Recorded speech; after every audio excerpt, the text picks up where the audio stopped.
Hello, my name's Megan and I'm a member of the Assmann Lab.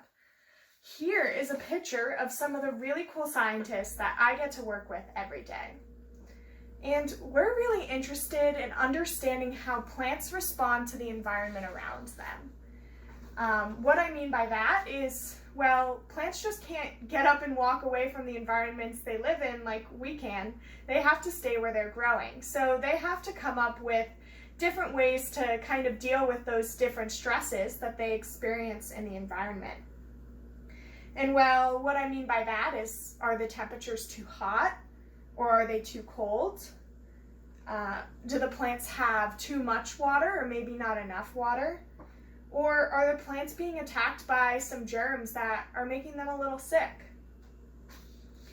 And we want to understand how the plants respond to all of those different things. And just so you guys get maybe a little bit better of an idea, we have a healthy plant here in the middle. And then on this side, we have a plant that's a little drought stressed, so it doesn't have enough water. And you can see that its leaves look a little withered. And then over here, we have a plant that has been attacked by some germs and isn't feeling too great. And you can see that it's even starting to turn a little yellow. That's what happens when it's attacked by germs. Now, there are a lot of different ways we could go about understanding how plants respond to their environments around them. And what we want to study to investigate this idea is plant metabolites. Now, metabolite is just a fancy word for all the small compounds you can find within the plant.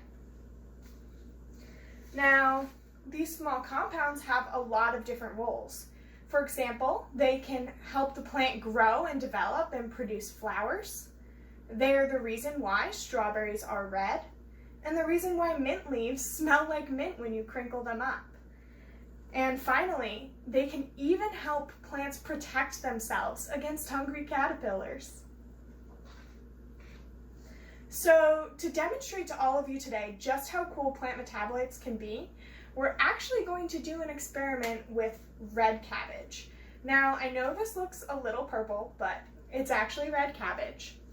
And what's really cool about red cabbage is it has this plant metabolite called anthocyanins.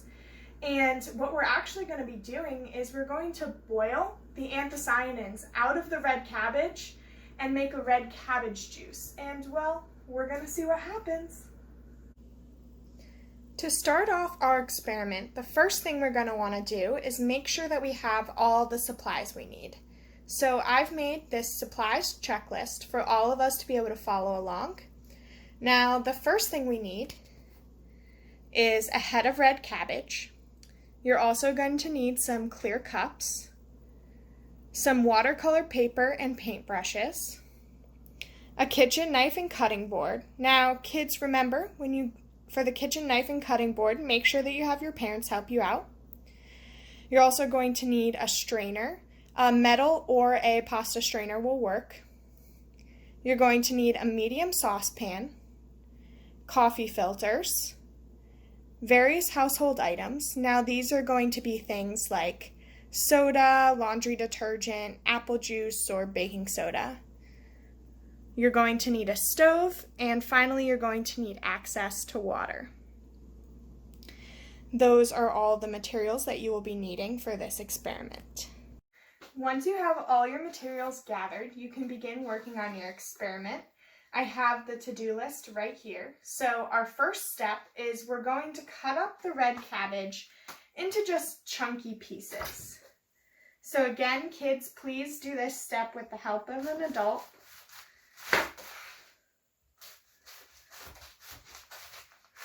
And you really don't need that much.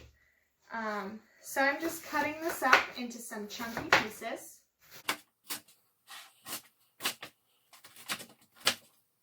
And then I'm going to put it in the saucepan.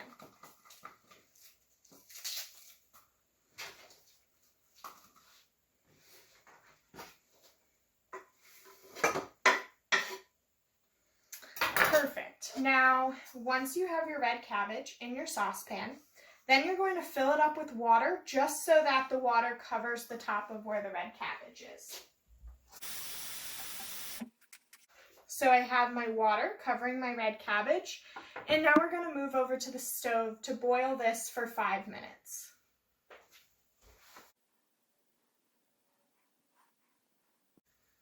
While you're waiting for your cabbage juice to boil and cool, you can actually begin working on the next step of our to-do list, which is to get your household items ready by pouring them into clear cups. So I have just a couple examples of that here. So I have laundry detergent that I mixed with a little bit of water and poured into a clear cup. I have baking soda that I mixed with water so that it is now a liquid instead of a solid. And then just poured my various other household materials like apple juice into cups to get them ready for the final step. Now, just as a reminder, you can prepare your cabbage juice ahead of time. Just make sure to store it in the fridge and cover it because it does go bad quite quickly. Hello, so I have finally finished boiling, cooling, and straining my cabbage juice. So I am left with this dark purple liquid. So now what we're going to do is you're actually going to pour some of your cabbage juice into each one of your cups, and we're going to see what happens. And when you guys are doing this at home, I encourage you to try different household items than I chose today, just so you can see any differences that happen when you're using something that I haven't already laid out here today.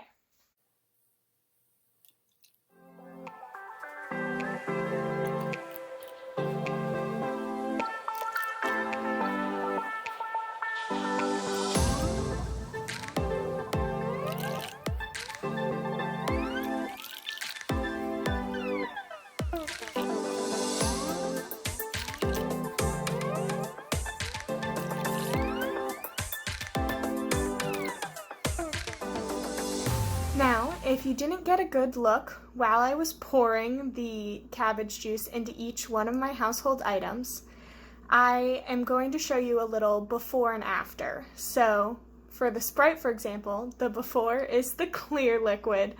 The after is the pinkish liquid that has the cabbage juice added.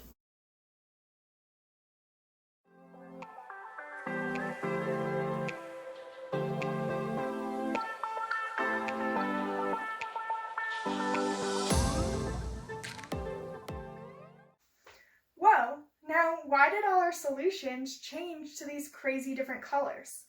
Well, the answer is actually pH, or potential of hydrogen, because our cabbage juice is a pH indicator, meaning it changes color with the pH of the solution. So pH was actually discovered all the way back in 1909 by this Danish scientist named S.P.L. Sorensen. Here's a picture of him here.